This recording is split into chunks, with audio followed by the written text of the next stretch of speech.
Hello gunfighters and welcome back to Gunfighter Life. It is a blessed morning here in the high mountains of northern Arizona. I am a blessed man. Just got done with a great workout, Bible reading and prayer this morning, and I had enough time left over to get one of these podcasts out. Hanging out outside with my alpha male coffee cup and my Rhodesian Ridgeback puppy Alexander Hamilton, who just this weekend turned 7 months old. And going to the gym this morning, I saw a couple of prairie dogs, which got me thinking about this episode. Prairie dogs, one of the quintessential varmints. So I thought we would talk about at least my top 3 pick for Varmint Cartridges. I think it'll be a shorter episode, so I'll plug in the bio at the end. But I will say first and foremost, I am a Christian, a follower of God, a servant of God. Blessed be the Lord my rock, who trains my hands for war and fingers for battle.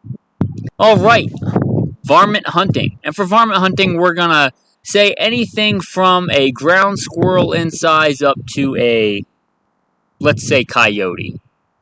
But pretty much anything in that class, from ground squirrels, prairie dogs, woodchucks, marmots. Something that I love to do, something to keep the skills sharp, something you can a lot of times do all year, big chunks of the year when you can't do big game hunting.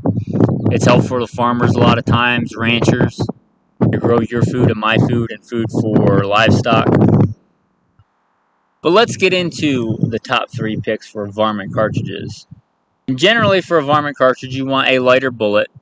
You want it to dump its energy relatively quickly because the body of most varmints are relatively small. If you think about the front of a prairie dog to the back of a prairie dog, the bullet continues through the prairie dog, all that energy is lost. So you want it to dump its energy inside that animal. Also, for some applications, you want high velocity. 1, to make the bullet split apart, and 2, to let's say, purchase you some range, to buy you some range on that animal. A flat trajectory. With that, I don't think my top pick will surprise anybody. My top pick for... My dog's carrying around a bottle. It's pretty funny. My top pick for the best varmint cartridge is going to be the 223 Remington. If you have a gun chambered in 5.56, that's fine. But 223 Remington... And I'm not talking about the 62 grain armor piercing. I'm not talking about the 55 grain FMJ bullets, although if you get those cheap enough, they can work. I'm talking about 55 grain soft points or lighter. I'm talking about purpose-built varmint ammunition. The reason the 223 is great is not because it's, ballistically superior to a lot of other rounds. In fact, it's ballistically inferior to a lot of other rounds. It's because economy of scale, because of economic reasons, because there's so much of it made and it's so popular that it's cheap for what you get. In fact, that's the reason I don't own a 22 Magnum anymore. Is I like the 22 Magnum, it's a great cartridge, but I can literally reload or a lot of times even purchase factory ammo in 223 cheaper than I can get 22 Magnum. So why wouldn't I shoot the 223? And there are some certain applications where the 22 Magnum is better, but none for me. You can shoot that, like I said, cheaper than a lot of 22 Magnum. Shoot it cheaper than probably any other center fire round. Like, I really like the 22 Hornet. It didn't make the list today because it's exorbitantly more expensive than a 223 and less powerful. I still think it's a great cartridge, but the 223, for price per round, and if you're talking about a good day of varmint hunting, you can kill a lot of stuff. I mean, you can lay waste to dozens, if not hundreds, of prairie dogs in a day. If you get on a good ranch with a damage stamp and that's just overrun with prairie dogs. So economy of scale. And the 223 is capable. Especially, like I said, we're not talking about the 62 grain or like the 77 grain, offensive ammo. That's good for what it is. I'm talking about 55 grain and lighter, even getting down into the 30-something grains. I'm going to pause this for a second while I grab my old Hornady reloading manual to give you some data for us ballistic nerds. One of the few times math is fun. Now, if you're mostly used to the AR-15 for the 223 and a 16-inch carbine and your 62 grain bullet, you might be talking 2,800 feet a second. But if you're talking a varmint cartridge, if you're talking a 40 grain bullet, then we're talking a 40 grain bullet out of a full-length rifle and my Hornady reloading manual at 3,800 feet a second. Again, 3,800 feet a second. That is ridiculous gain in velocity. And this manual doesn't go that low, but if you're looking for my favorite cartridge for reloading for varmints, for the prairie dog size and down, I would even say woodchucks or marmots and down, look for the reloading data for a 36 grain varmint grenade. And if you don't know what a varmint grenade is, it's basically a frangible bullet, like sintered metal powder with a light copper jacket. And I don't even know how to describe it. You can look up some YouTube videos better for visual, but varmint grenades on varmints are ridiculously effective. Load those 36 grain bullets, to at least 3,800 feet a second, maybe faster. They just annihilate, even at distance. That's one of my favorite loads to load for when I hand load for 223, although a lot of times I don't because it's just so cheap to buy. And if you're looking for that load, I do believe Black Hills loads the 36 grain varmint grenades in 223 if you're not a hand loader. But just a quick aside there, if you are loading 223, I really like Varget for pretty much everything. I also really like Benchmark is another good powder. If you're talking about prairie dog hunting, get a good, affordable powder. Shoots well out of your gun. Those 36 grain varmint grenades, pretty much anything, 50 grains and down, 55 grains and down, and the 223 is a great varmint cartridge.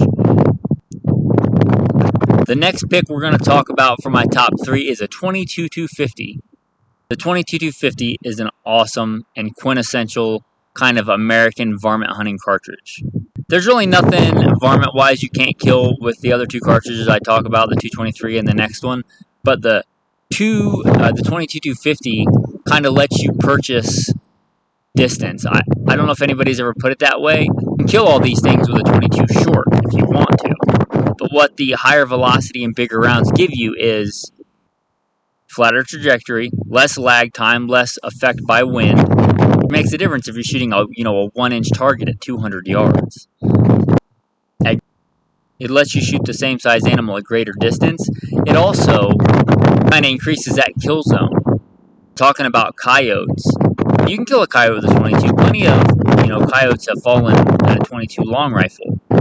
But I would be comfortable doing that with a headshot or a very precise behind-the-shoulder body shot. But you're talking about a 22-250 with a good, rapid, expanding ballistic tip bullet. You're talking about you just increased your kill area, your acceptable shooting area on that animal to the entire chest cavity. I'm not the kind of guy that's going to shoot a coyote and wound it and let it run off. I want that animal to not suffer. You really purchase some killing area on that animal when you move up to the 223 and especially the 22-250. Talked about load data for the 223. If you're talking about an ultimate varmint cartridge, especially for range and distance and the killing area, we talked about a 40 grain bullet. I'm in the Hornady reloading manual. It's a quite old one that I've had for a long time, but it lists the 40 grain bullet published loads, a bunch of them, at 4,100 feet a second. 4,100 feet a second. Again, for most of you that are used to the AR-15 carbine, I'll remind you, your 62 grain bullet is going about 2,800 feet a second, give or take, a lot of different factors, but let's just call it that. From that to 4,100 feet a second. 22-250, a quintessential American icon for varmint hunting. It is a great round. I had a really nice, one of the guns that, like I said, I'm not a gun collector. I've said in the past, I'm not a gun collector, I'm a gun fighter. With the 223 being so much cheaper to shoot, buy ammo for, especially factory ammo. I don't have a 22-250 anymore, but I had an old Remington M77 with a bull barrel, with a beautiful wood stock, and I really wish that was one of the ones I held on to, because that thing was amazingly accurate. I bought it used. I don't know if anybody had any work done to it, or if it was just straight from the factory, but that thing, with just about any load, was just amazingly accurate, and a great varmint cartridge and a great varmint gun. As little as I had into that gun, I probably should have kept it for long-range varmint hunting and coyote hunting. It is a great gun. But the 22-250, it has to make the list. It is just, like I said, quintessential American icon for hunting and taking varmints at distance. And especially if you hand load and you know what you're doing. There's not giant difference in large rifle primers and small rifle primers, going from the 223 to the 22-250. Really all you're doing is shoving more powder in it. And it is quite a bit more powder, but powder's not that much expensive. You could shoot exactly the same bullets in the 22-250. You could shoot those, 40 grain varmint bullets or 50 grain varmint bullets in both. So you're not moving up a lot in price if you're hand loading. You're moving up a lot in price if you're buying a factory ammo. But I mean, if you're hunting coyotes at several hundred yards, 22-250 is kind of primo for that. Now let's talk about the last varmint cartridge that makes my top 3 list. And how could it not? The 22 long rifle. Again, we talk about economy of scale. One of my favorite ways to hunt them, especially when I was in areas where they had ranchers that had thousands of acres of alfalfa fields and just getting overrun with prairie dogs.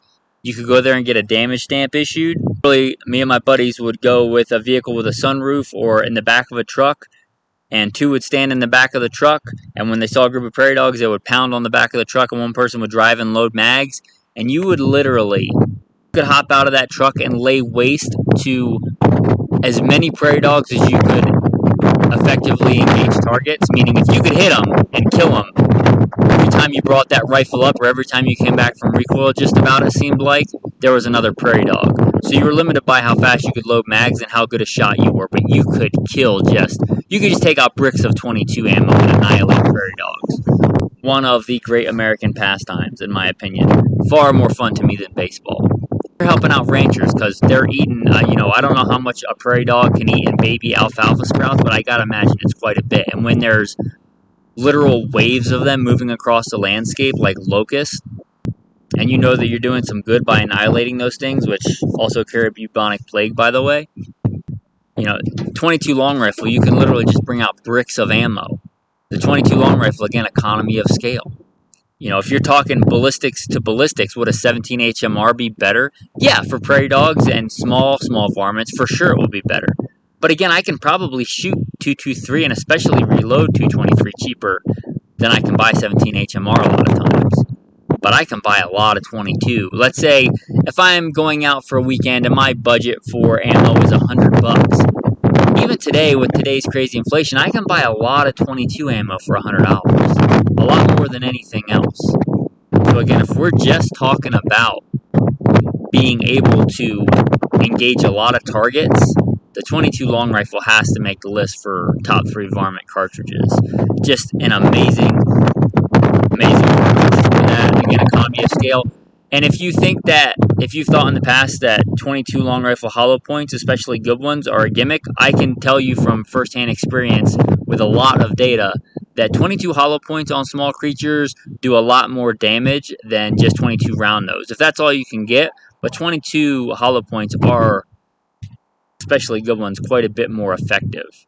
And if you're talking about a good balance between being able to shoot a lot and being inexpensive, while also being effective on game and accurate, the Federal bulk packs, I think they're like 525, and the Federal, I believe, Champion 36 grain hollow points, they to me strike a very good balance of affordability, accuracy, and good terminal performance on small creatures. Obviously, CCI mini mags are kind of the premium. I really like the 36 grain CCI mini mags. Talking about less volume of fire, then yeah, I like those, but they do cost more. So those are my top 3 picks for ultimate varmint cartridges. And, let me know. GoodShepherdTraining.com. Or again, you can just leave a review of the podcast and put in, I like the episode, but you left out whatever is your favorite varmint cartridge. How could you not list the 222 Rem Mag or whatever yours is? There's a lot of good varmint cartridges. How could you not list the 6mm bench rest or whatever? And if you guys like this, I would like to do an entire kind of episode on prairie dog hunting, because I think it is one of the last great hunting experiences a common man can have out west. Like, without having to win an elk lottery and spend a buttload of money on tags and everything else, maybe a guide. I think you could DIY and come out west and just have a lot of fun hunting. So I would like to do a whole episode on that. Let me know if you're interested. Again, GoodShepherdTraining.com. If you like this episode and you want to support There's a Patreon link on there because these are free to produce, but they are, these are free for you to listen to, but they're not free to produce. They cost money for web hosting, for servers, for a website, for all those things. If you want to support, again, the Patreon link, goodshepherdtraining.com. If you want an Alpha Male coffee cup like the one I talked about, if you're not aware of this podcast, we also do one called the Alpha Male Podcast, which encompasses more than just hunting and shooting and gunfighting and ballistics, general manliness the right way. And if you care about the important stuff, Simple Man Sermons, the preachings of a simple man called by God to share the good news of Jesus Christ. Anyway, you can find those all at goodshepherdtraining.com. And again, that coffee cup and some other merchandise you'll see on there. If you want to support the podcast another way, you can buy merchandise on there. I'll plug in the bio at the end just so you know that I may have some kind of idea as to what I'm talking about here. As a thanks for staying tuned to the end of the episode, I'll throw in a tactical tip. This tactical tip will not have to do with varmint hunting, really. Generally, you don't spot and stalk in varmint hunting. But when you're selecting hunting boots, there's more criteria than just what looks cool or what feels comfortable. If you're going to spot and stalk hunt, if you're the kind of hunter that doesn't set up on a tripod and shoot animals from 600 yards away, if you actually like to get up close where you can smell them and be in the midst of them and see them with your naked eye, really pay attention to the sole of the shoe. A lot of times they do it based on like comfort and hikeability, which is great too. I like to hike long distances, but you can find a boot that's good for hiking with a good sole that's also somewhat soft. I mean, like if you push on it with your fingernail, it'll go in a little bit.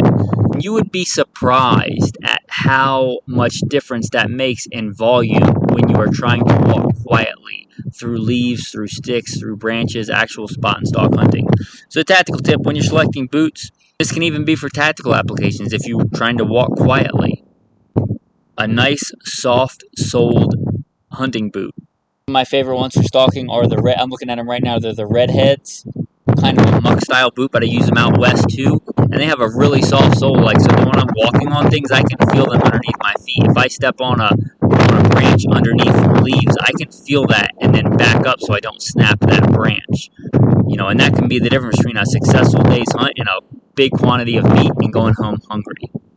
So again, a nice, soft, malleable, squishy sole on your hunting boot if you spot and stalk hunt. It's a tactical tip of the day.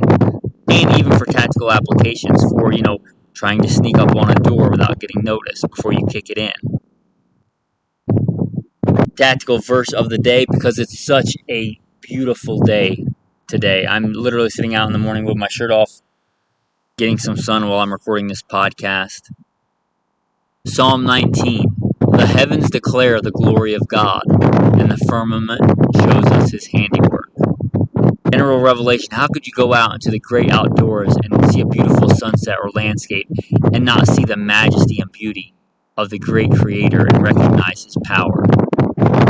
The heavens declare the glory of God, and the firmament shows us his handiwork.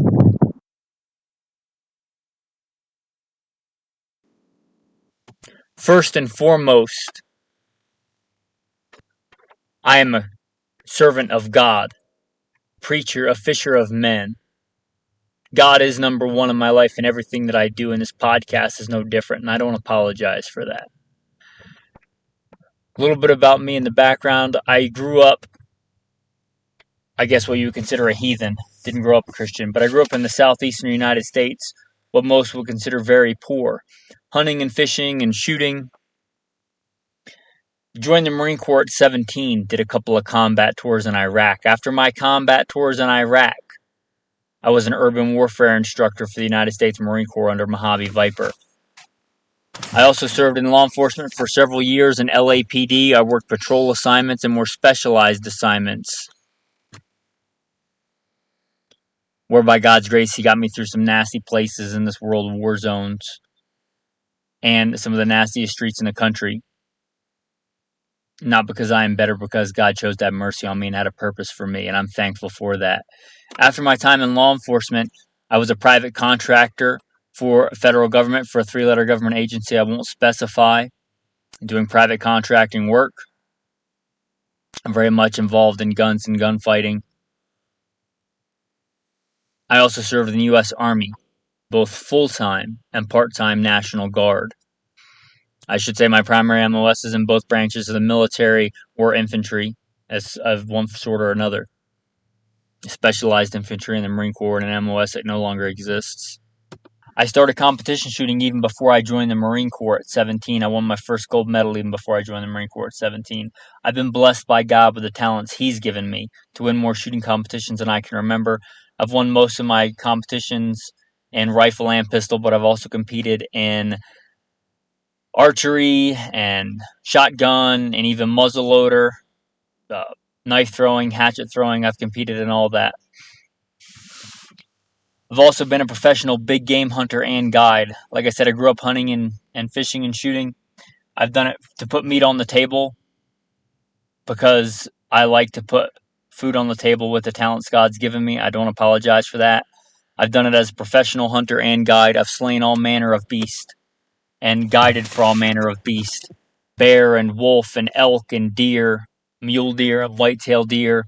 I've slain ram and fallow deer and countless animals. And I don't apologize for that either. FBI certified, firearms instructor, NRA, and a bunch of other 3-letter government agency certifications. Blessed be the Lord my rock, who trains my hands for war and my fingers for battle. Psalm 144.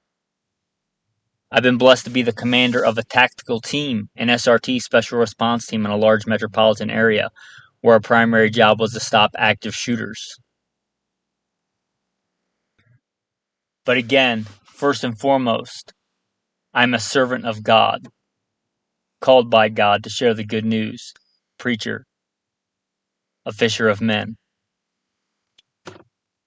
With that, we will roll into the day's topic.